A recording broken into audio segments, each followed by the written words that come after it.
Matjaž Kopitar, tretja tekma, sicer prva točka, ampak znova poraz po tako imenovanem dodatku.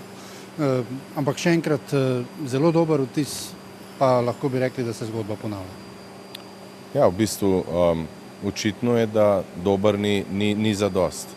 Moraš biti boljši. Tako da, tako kot jaz zmeraj poudarjam, mi moramo vsako tekmo odigrati na 110%. Zdaj objokovati tole, kar nismo imeli, smo svoje šanse, enostaven, nismo dali. Oni so to potem kaznovali po naši napaki v obrambi, ta overtime gol. Imel sem občutek, da ne moramo te tekme izgubiti.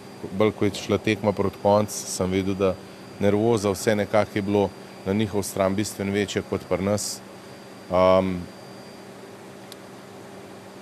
Igra ni bila najboljša, to ne z ene pa ne z druge strani, ker je tekma imela velik pomen in nervoza je bila, ne.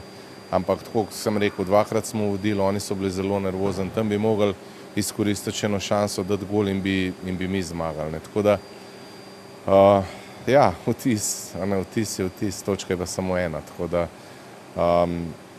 lahko povem samo eno stvar, da to, kar je bilo, jutri je nov dan, nova tekma.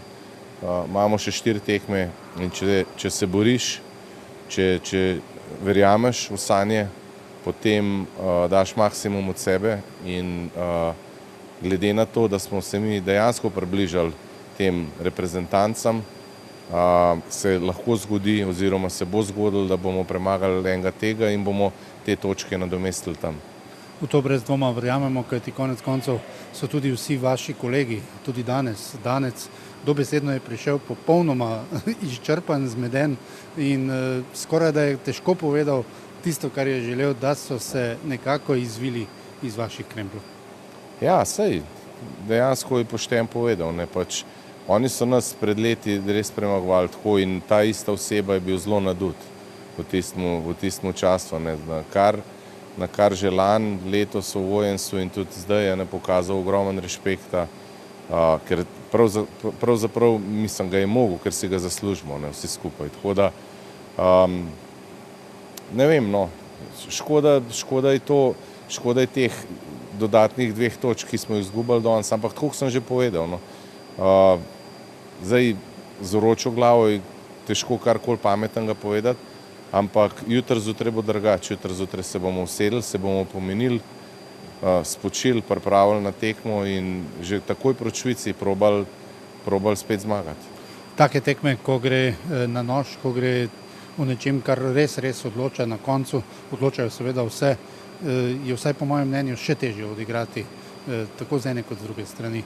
Pa menim, da so bili Danci nekako celo v deficitu, primanjkljaju v telesni pripravljenosti. Ja, mislim, zadnjih 5 minut niso prišli s tretjine, ne, tam bi prvič že mogli realizirati, dati gol, potem v overtimeu tudi že takoj prvo menjavo smo imeli 2-3 smrtne, ampak če ne daš, potem se to zgodi, ne, in zdaj objokovati ali pa kazati s prstom na enega je brez veze. Mi smo ekipa in vsi skupaj smo si želeli, ni šlo, bomo si želeli jutri spet, to obljubim, siguren, in na naslednjih 3 tekmah po jutrišnji, tako da prvenstvo še na polovici.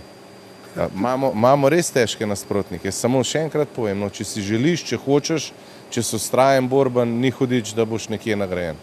Če pogledamo, Robert Sabolič je danes, vsaj po mojem občutku, najtežje zapustil igrišče, okrog bolečin, ne vem kako in kaj, zdravniška služba bo seveda vam povedala, in pa okrog morebitne menjave vratarja. Je to že odločeno, boste to odločili jutri? Ja, bom jutri, ampak bo se zgodilo kaj. Za Sablo ne vem, kaj je, ampak bojo povedali. Jaz upam, da bo lahko, da bo stisnil zobe, drugače pa ni kaj. Drugače bomo mogli pač poseči drugače in poškodbe so sestavni del športa, ne moreš. Je pa sigurno to, da vsi te igralci, ki so načeti tukaj, so samo 100%, niso 110, tako da to nam manjka, ne. Bele zastave tamle na garderobi zagotovo? Ne, to pa ne, siguren, da ne. Hvala lepa. Prosim. Hvala, srečno.